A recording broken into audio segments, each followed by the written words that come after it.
Sejak disahkan pada Mei 2022, implementasi Undang-Undang Tindak Pidana Kekerasan Seksual atau TPKS belum optimal. Selain pemahaman publik dan penyelenggara negara akan undang-undang ini yang belum merata, peraturan pelaksana Undang-Undang TPKS juga belum semuanya tersedia.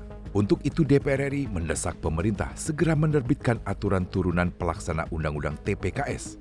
Aturan teknis itu yang akan menjadi jaminan kepastian hukum dalam mengusut kasus kekerasan seksual yang masih marak terjadi.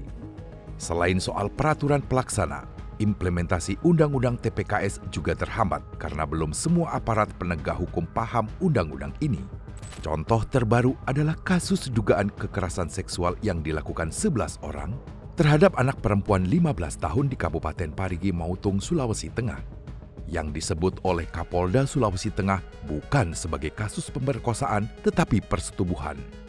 Beberapa pakar menyoroti pernyataan Kapolda yang menyebut tidak ada unsur kekerasan maupun ancaman terhadap korban dalam kasus ini. Padahal, ada atau tidaknya paksaan anak yang mengalami kekerasan seksual dengan orang dewasa tetaplah menjadi korban. Berdasarkan data Kementerian PPPA, jumlah kasus kekerasan seksual pada anak dari 1 Januari hingga 28 Mei 2023 mencapai 4.280 kasus.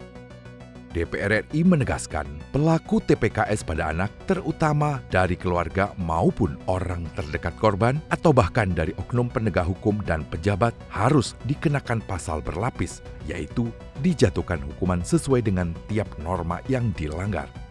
Aparat penegak hukum juga seharusnya membuka identitas para pelaku secara jelas agar memberikan sanksi sosial bagi pelaku dan mencegah terus terjadinya kekerasan seksual pada anak. Sekali lagi, aturan turunan Undang-Undang TPKS harus segera dibuat agar penanganan kasus kekerasan seksual bisa optimal.